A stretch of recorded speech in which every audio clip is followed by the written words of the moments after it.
have Cece Rund introducing our moderator and moving forth with our second part of the program. I have the honor of introducing Paula Hollinger, who is a well-known and respected Democratic Party politician. She most recently served as the Associate Director for Health Workforce in the Maryland Department of Health and Mental Hygiene, retiring in 2015. Until 2007, she served in the Maryland State Senate as a Senate committee chair and was a candidate for Maryland's 3rd Congressional District in 2006.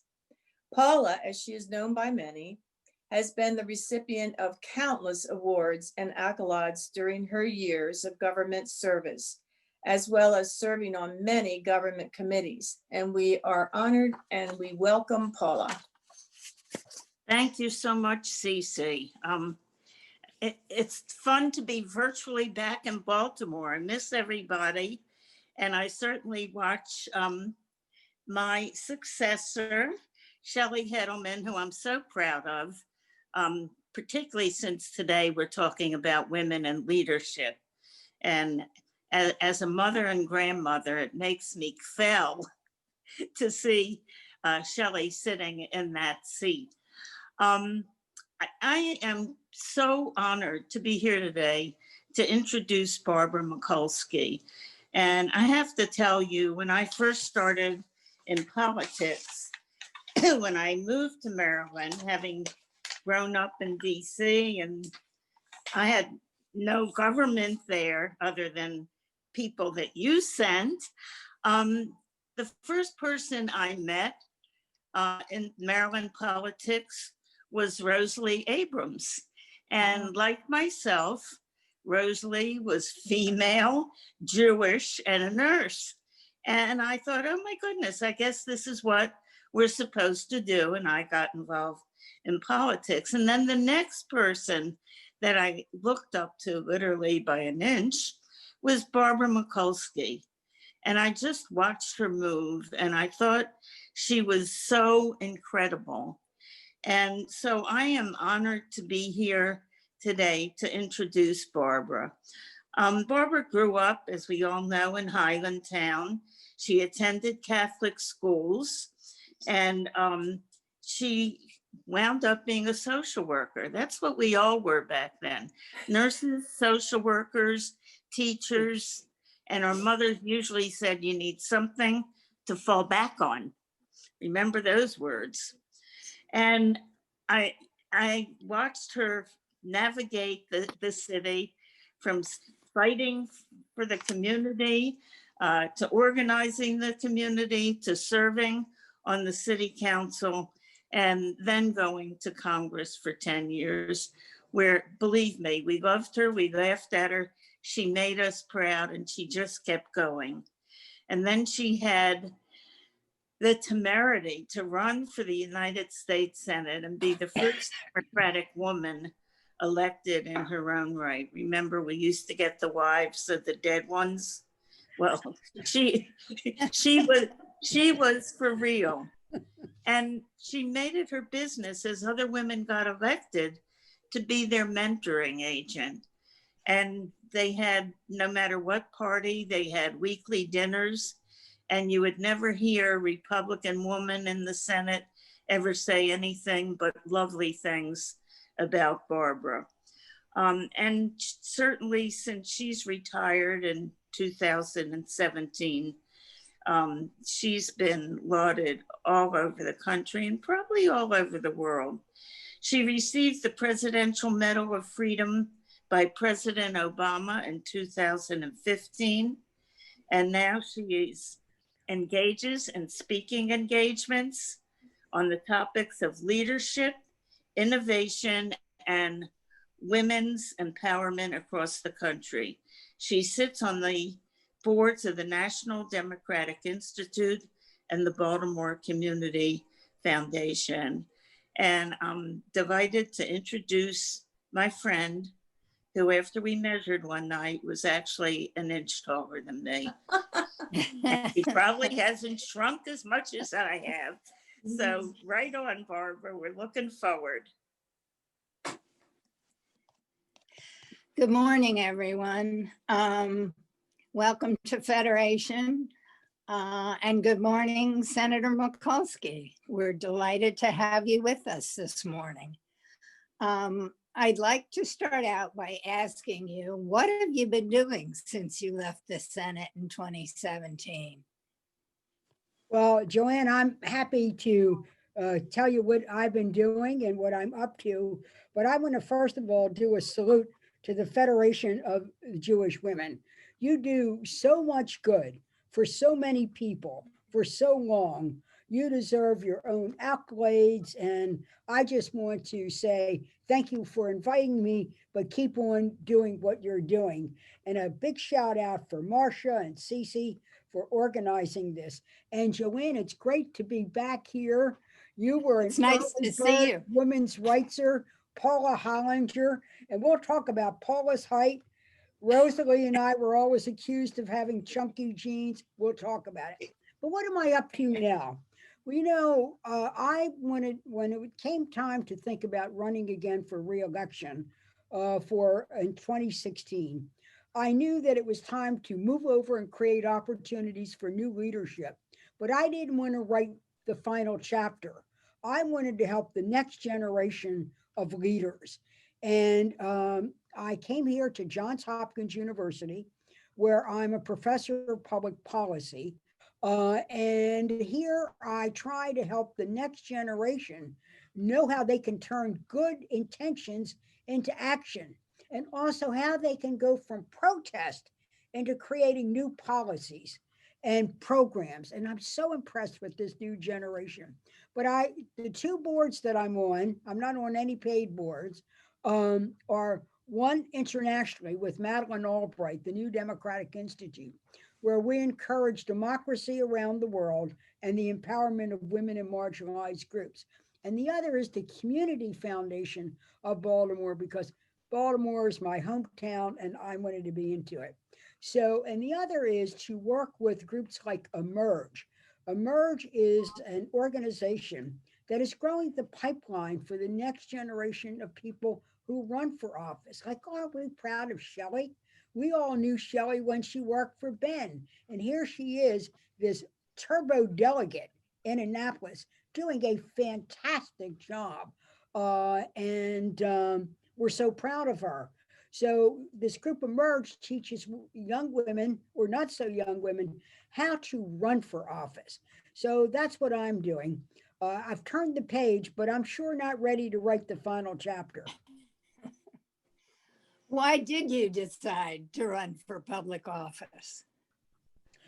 Well, you know, I grew up in, first of all, a wonderful home, great parents.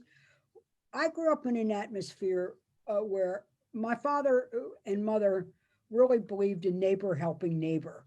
And in their little grocery store over in Highlandtown, you know, we were part of that merchant class that had businesses on the corner, like so many of our grandparents.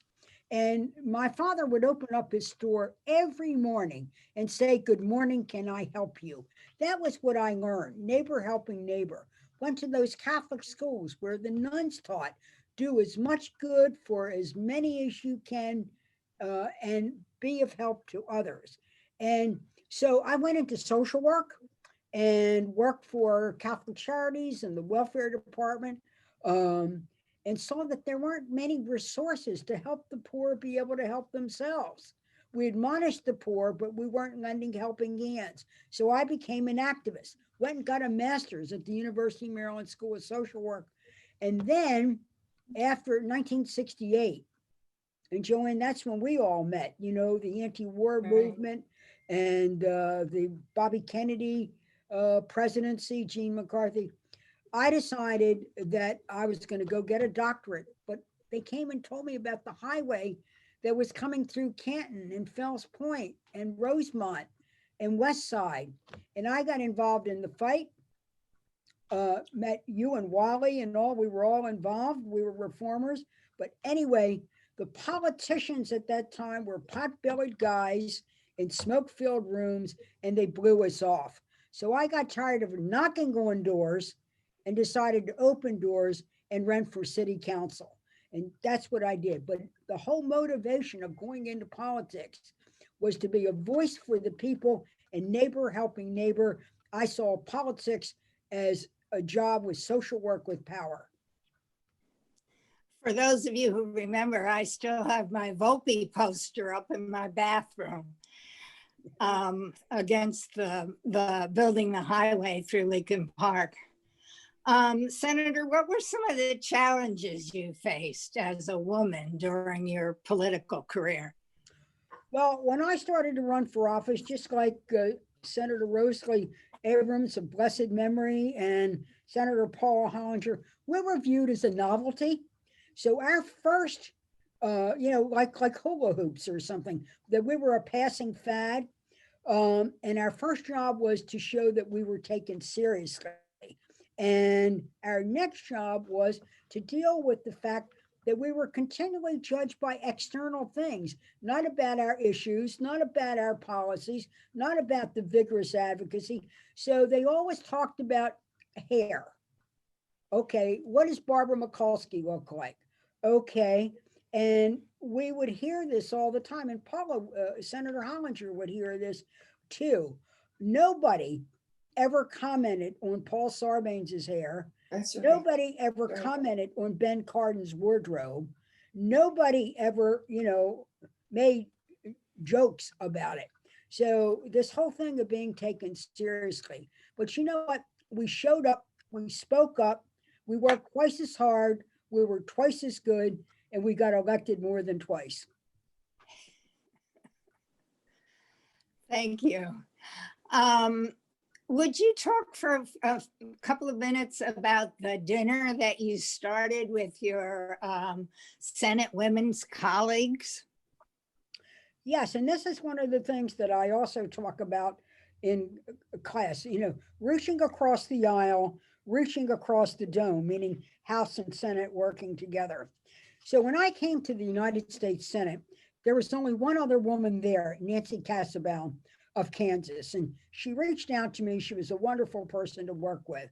In all of American history, only 19 women had served, and only 5 of us had been elected in our own right. As Senator Hollinger said, women came in over their husband's dead body. But I was working in the Senate, and Senator Kay Bailey Hutchinson was elected of Texas. Senator Hutchinson called my office, and this goes into Judge Nutt. And I wanted to call her back, and my staff said, ew, what do you want to call her back? She's that Republican from Texas. We don't know what she is, if she's conservative or whatever. Her staff in the meantime said, why are you calling Barbara Mikulski? She's that feisty mouthing liberal from Baltimore. And it was about an economic empowerment idea. Women at that time, if you were a homemaker, could only put $2,000 in an IRA. But if you were working like at a hospital or a law firm, you could put in $4,000. I thought Kay's idea, Senator, was great. So we went out and we decided to have dinner to talk strategy, methods, hands across the aisle. We had such a good time. We decided to invite the other women. And we invited the other women to just have dinner. And when we met, we found we really didn't want to be a caucus because we disagreed. Some were pro-choice, some were not pro-choice. Some were for the line item veto, others were not. We could go down the issues. But we agreed on 2 things. Number one, we would be a zone of civility. A zone of civility that when we debated and argued and whatever on the floor, we would never be demonizing or patronizing to one another or to our colleagues. And the other thing that we agreed upon was to go work for more money at NIH for breast cancer research. And we went shoulder to shoulder on that. Well, we began to meet monthly. We got to be friends. We found other issues in common and we worked on them. We usually agreed on goals, not always means. And you know what? Over 20 years later, those get-togethers are still happening. even in this prickly atmosphere. And I'm proud to say enduring friendships, but we also got things done because we took the time to listen to each other, treat each other with respect, and see if we could find compromise without capitulating on principle. That's certainly something that all of us can take away in terms of our own abilities and leadership style as we go forward. What do you think are the most important issues facing women as leaders today and in the future? Well, I believe that, when the women of the Senate would get together, we would talk about, we focused on macro issues and macaroni and cheese issues. And that was our little mantra with each other. The macro issues, of course, national security. We also focused on things like Social Security and Medicare and how to make sure those were available and fiscally sound, but also on the macaroni and cheese issues. How did issues affect families at the kitchen table while we were at the political table? So we would concentrate on the issue of like women's health care. And in our researches, we began to work, say, on Obamacare. We found that women paid twice as much for their health care as men of comparable health status. That our issues related to fertility and childbearing were counted as a pre-existing condition. So simply being a woman was a pre-existing condition. And listen to this, Joanne, in 11 states, rape was considered a pre-existing condition. So we went to work, yes, and would be denied health care. 11 states had that because you were going to need more health care and more mental health. And therefore, you were a financial liability to the insurance company. So we went to work on it. We worked on these issues. We didn't always agree. When I offered the Mikulski Amendment to Obamacare, the Women's Health Amendment, and it was such a great day. I want to talk about men as allies. All the Democratic guys were on the floor in pink shirts or pink ties because men supported this effort. Senator Murkowski, Lisa Murkowski, that you've heard so much about, had an alternative bill. And we debated each other back and forth. We agreed on goals. We disagreed on means. We had robust debate. And people said the Murkowski debate was the most polite and the most educational of any that occurred. So that's the way we worked together. And the macro issues were, of course, how do we provide universal access to healthcare? But the macaroni and cheese issues were, how does it affect families?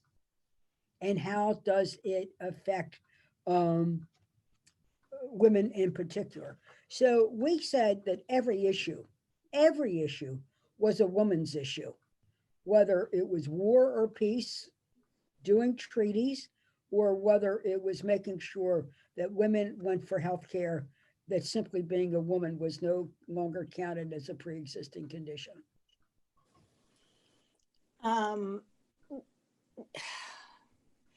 What suggestions do you have for women regarding leadership skills and attributes needed to excel in the workplace?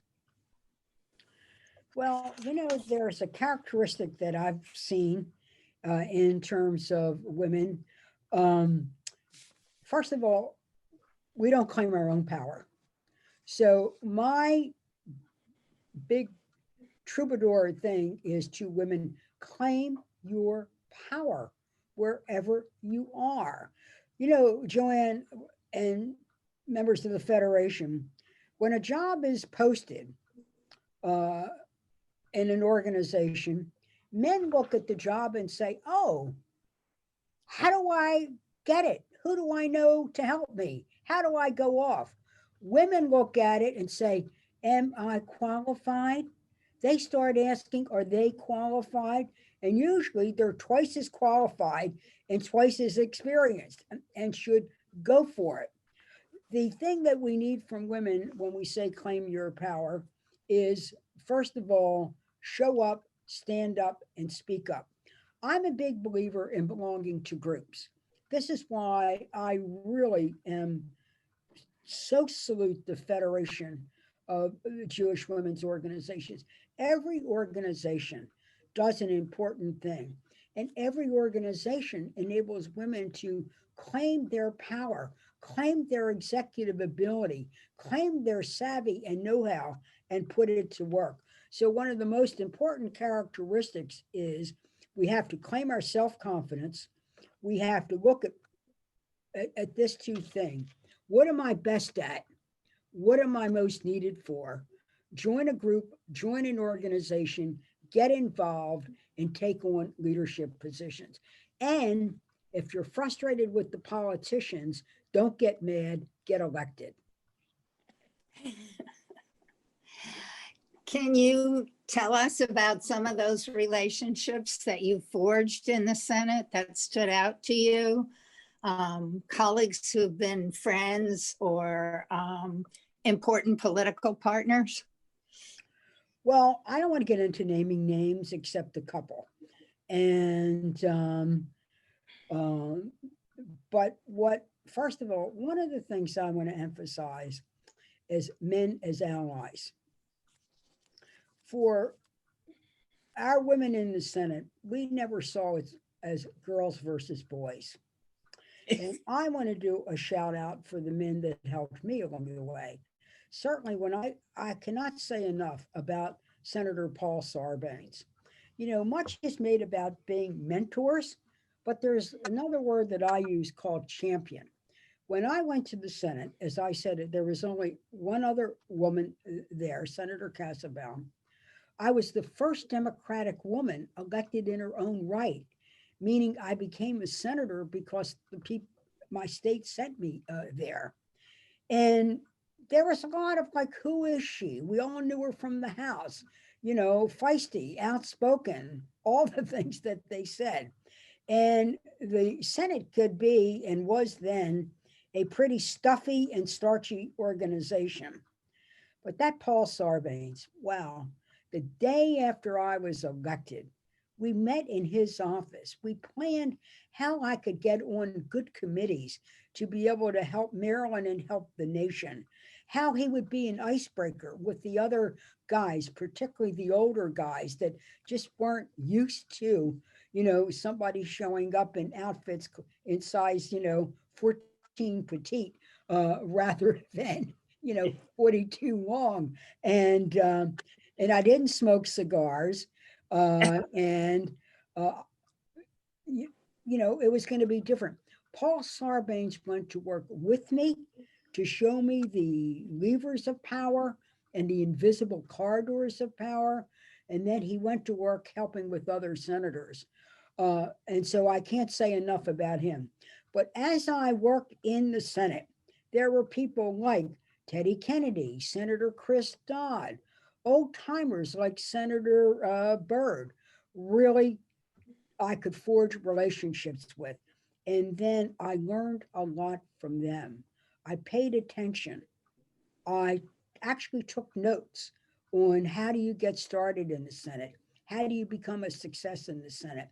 And as the new women came, particularly after the Anita Hill debacle, I did workshops.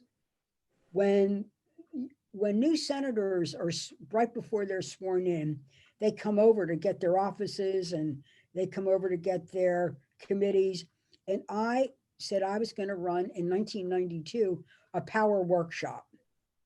And the press said, well, what's that? Are you going to have a tea? I said, no, we're going to have a power workshop.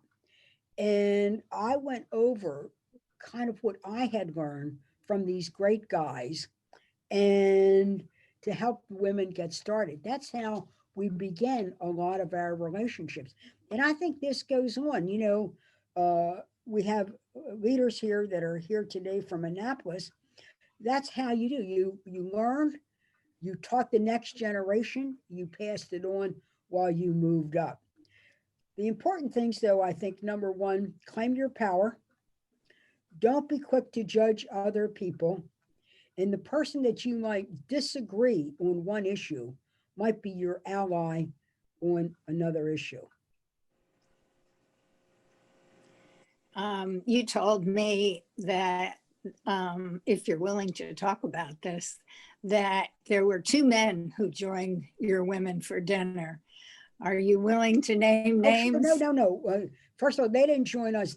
We agreed to accept their invitation. Well, you know, and among the women, when we had dinner, we had a couple of that it would be limited to only the women senators. No staff, no memos, no leaks. What happened at the dinner stayed at the dinner. So we could be candid with one another and get to know one another, have a few glass. We would lift our fork and lift our glass and really get to know each other. And but there were 2 men that we accepted invitations from. One was a guy that heard about these dinners when he was in the Senate, but he went on to become president of the United States.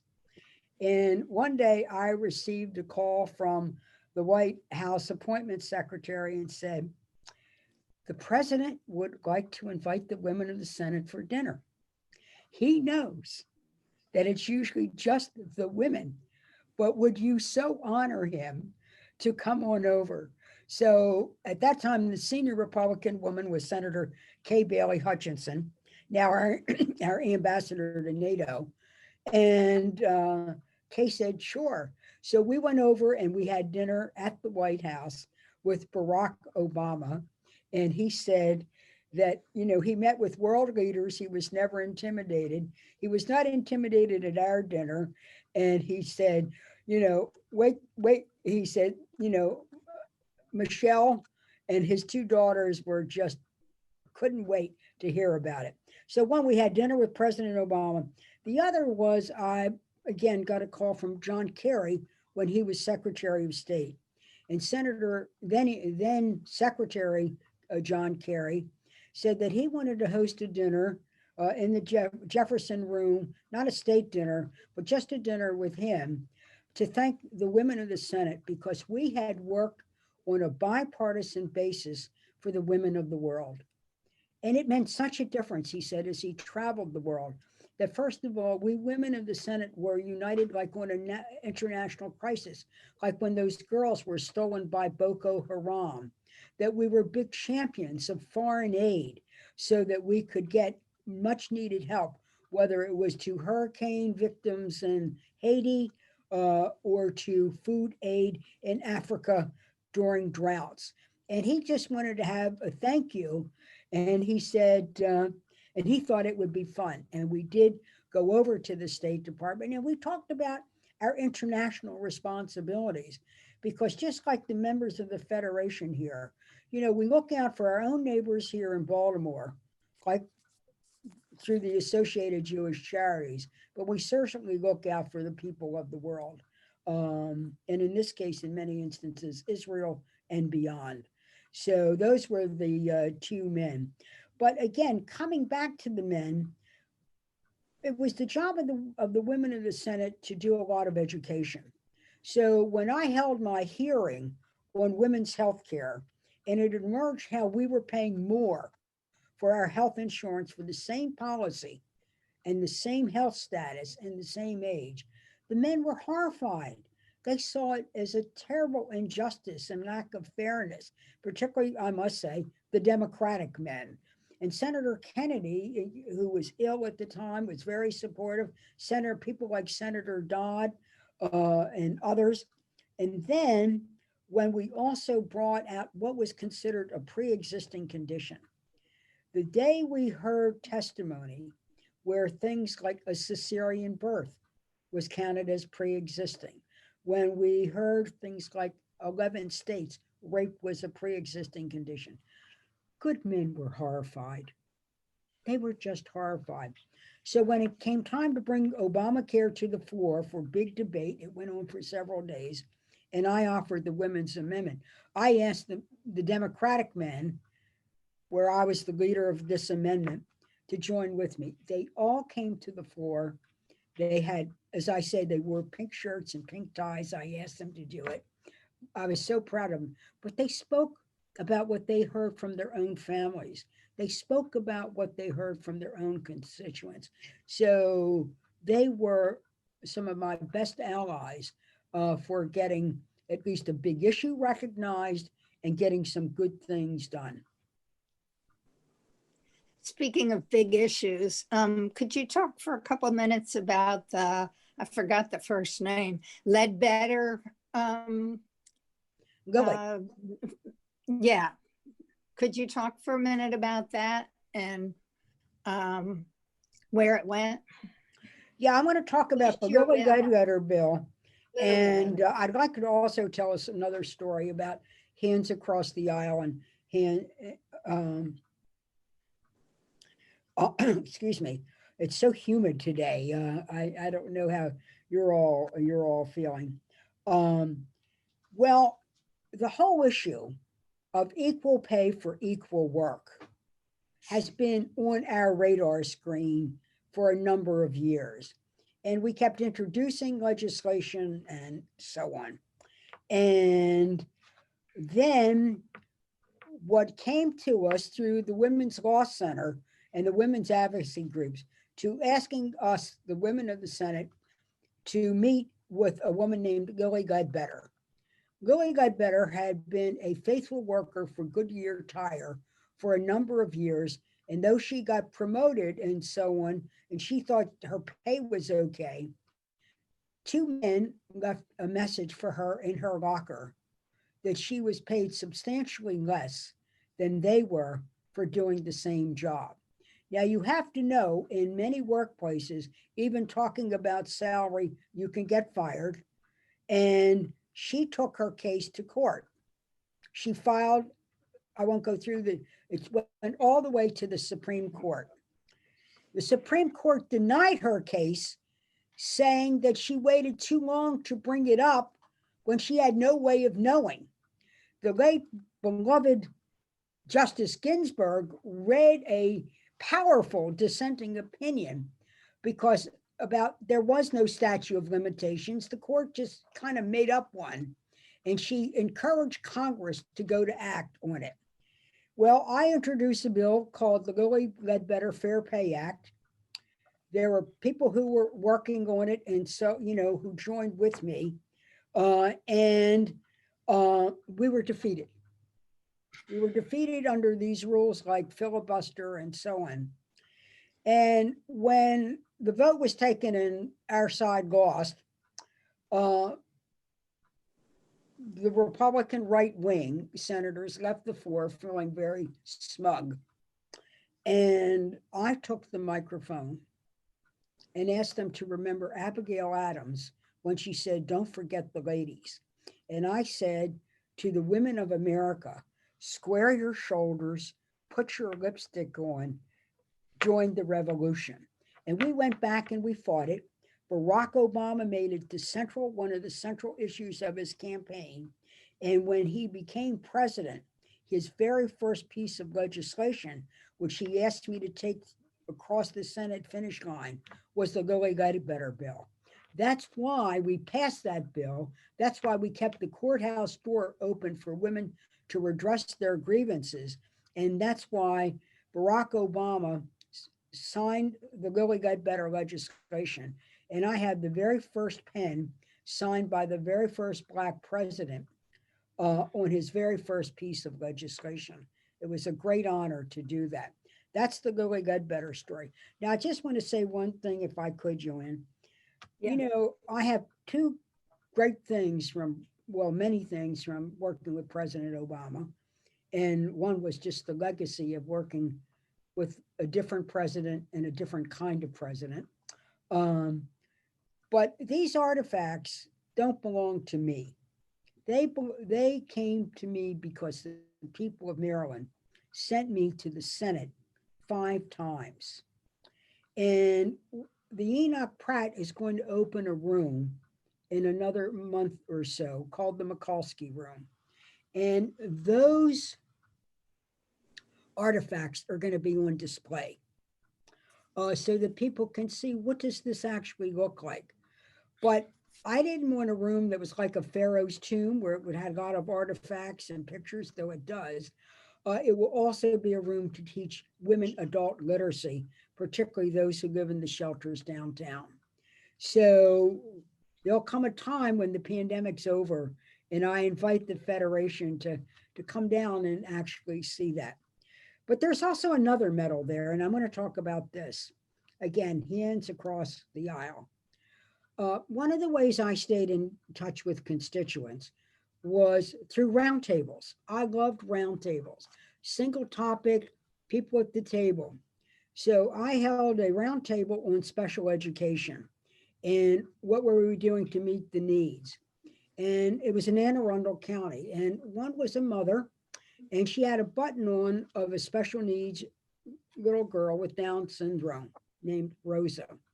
And when I asked her about this, she told me that Rosa was her daughter, and she has other children, but Rosa was being bullied because the word in statute was retardation, and the word retard had become a bullying epithet, and that she was part of a national group to change it to intellectual disabilities. And would I change the law, the federal law? And I told her that I would work on it, but I had to be sure, first of all, do no harm, that no child would be inadvertently denied their benefits because we changed language, or a personal trust fund that families had set up. When I went back to Senate to work on it, I found Senator Mike Enzi of Wyoming, a fairly conservative guy, but very civil, very gentlemanly, was also working on it. Mike, Senator Enzi's professional background is that of an accountant. We decided to team up, hands across the aisle. He wanted to work for the little girl and all the little girls and boys in Wyoming who face this, and I did.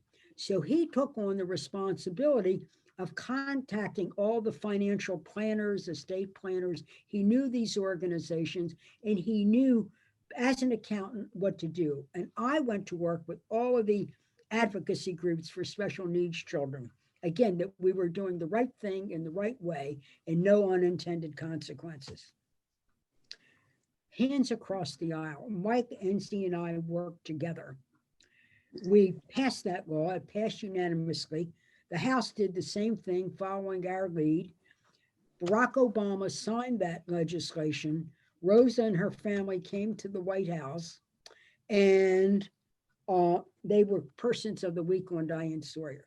Now, flash forward, President Obama awards me the Medal of Freedom. And I get a call from Rosa's mother. We've stayed in touch. And she said, hey, you know, Rosa'd like to come and see you. So I said, sure, come on in. And we got together. And Rosa said to me, I hear you got a medal from my friend Barack Obama. And I said, yes, I did get a medal from my friend Barack Obama. She said, that's great. She said, you know, I'm not being bullied anymore.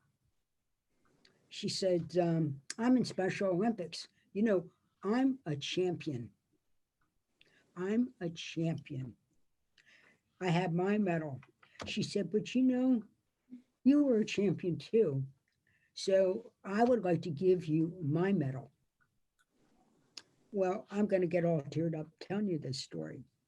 So I have the Barack Obama Medal of Freedom, but I have Rosa's medal, so that it showed, first of all, I'm grateful from the Marciano family bringing this to me, but it shows the best ideas come from the people. When we work together, hands across the aisle, Senator Enzi's talents and my talents and what we put to work. And now children everywhere in this country are not being labeled in a way that causes them to be bullied, but now have the help that they need. So in the Pratt Library is also going to be the Roses Medal. And I tell this story because that goes back to being best at what you're best at what you're needed for, A Republican senator was being responsive to his constituents. I was trying to be responsive to mine. And we found a way to really make a difference. And to me, that's what politics should be.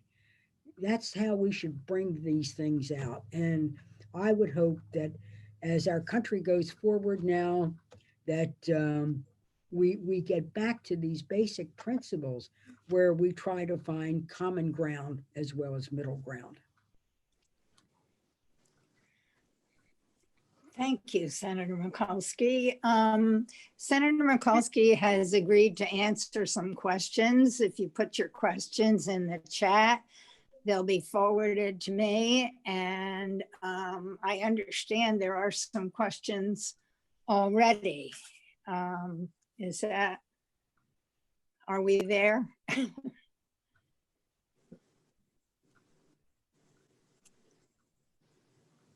I think Helene's forwarded you them on the in your text.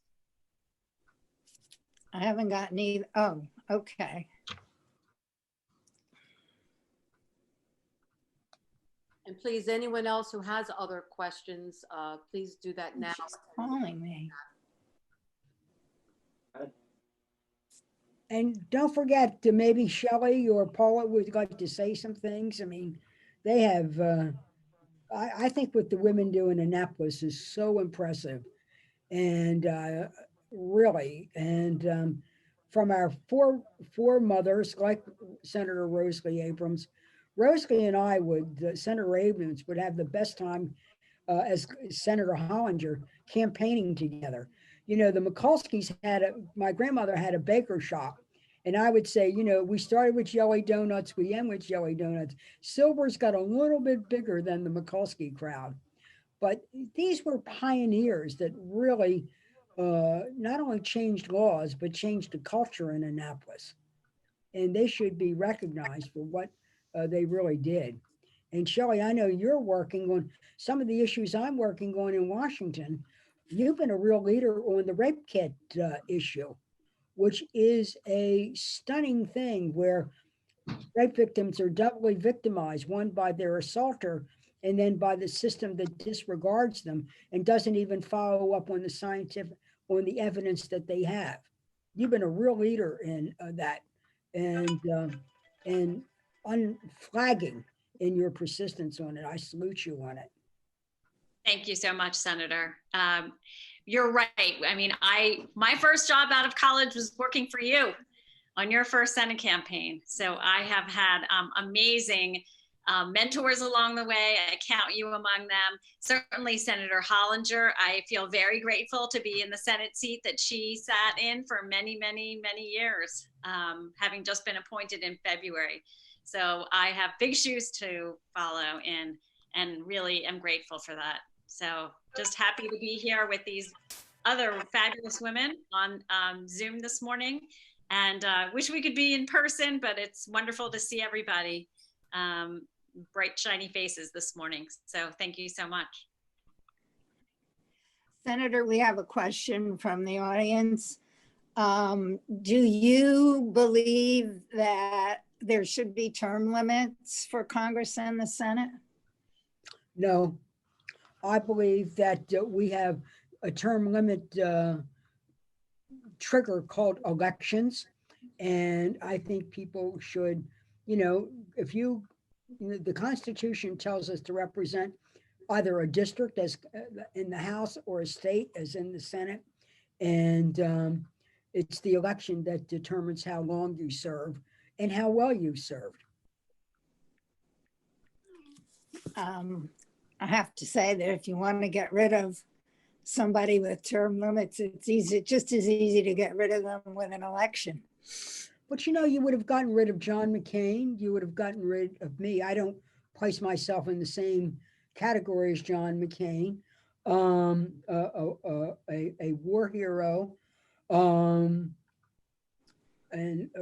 a faithful supporter of the military. But no, I believe that. But I'm a believer in straightforward elections. Though I do believe we need to really modernize the campaign finance laws the money chase is really out of control and out of line. And there's much to be done in this area. Um, you know, candidates are highly regulated, like what we can raise, what we can spend, but outside money can come in against you. So my good friend Claire McCaskill, who lost her last race in Missouri, before she even had a Republican opponent, which is the American way, 4 million Mikulski, $4 million was spent against her by outside groups. There's no way you can compete against this. So I'm a big believer in campaign finance reform. A question from the audience is, are the women in today's Senate still meeting for dinner? Do you know? They were, and then with the erratic schedule that Mitch McConnell has put in place, they they meet more like for once a month for really wine and cheese and a get together, but they still try to have a monthly get together. Someone wants to know, what do you think is the best way for a constituent to reach the Congress? Well, I think that the best way, first of all, we keep track of phone calls. It depends on what you want to reach us for. And remember, all of Congress is working remotely now. So their offices are under tremendous stress. But if you want to convey a view on an issue, a phone call or an email is a very good way to do it. The other is, I believe, particularly when the pandemic is over, or I'm not sure how they're organizing themselves, you can't have town hall meetings now. It's hard to do roundtables, but it's really through organized groups that we would meet with people.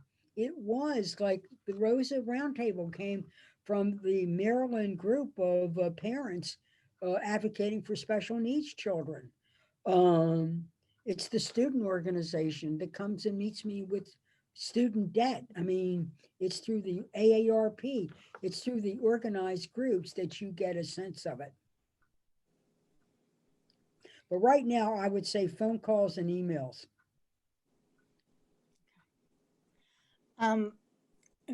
Another question is, are you surprised by today's climate politically and in the being an elected office? And do you think it will change, or will it get worse before it gets better? Well, this has been building a long time. Today's climate is not an event.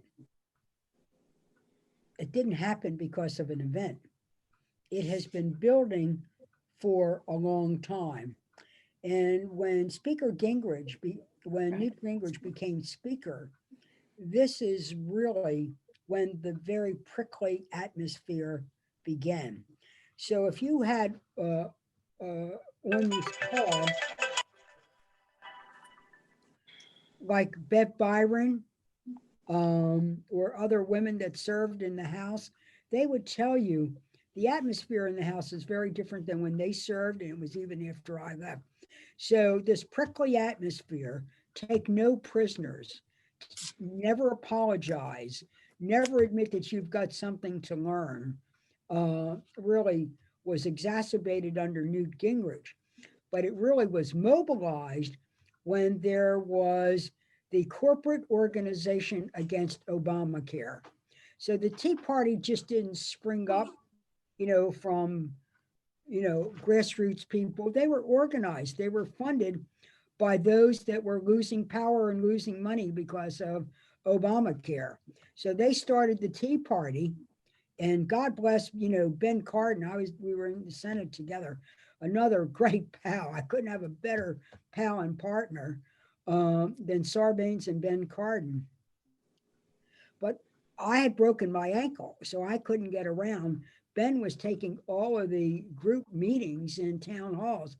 The Tea Party really became intensely against Obamacare. Then they got themselves elected. They morphed into the Freedom Caucus, and that's what kept it going in the House. When those guys from there came over to the Senate, they brought Gingrich methods and Tea Party attitudes, and that was really the origin of these ruptures that you see in the body politic.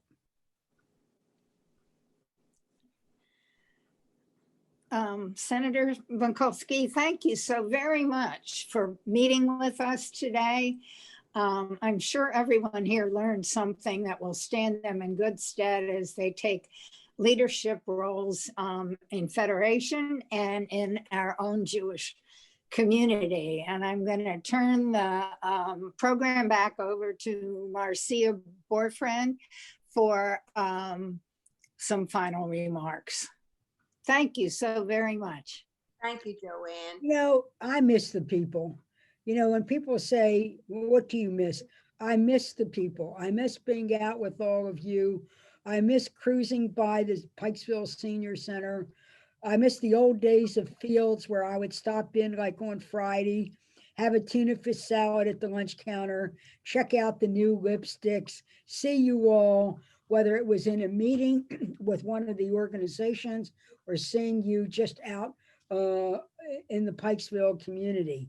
And I just want to express my deep gratitude for the 5 terms that you sent me to the Senate and also those years you sent me to the House.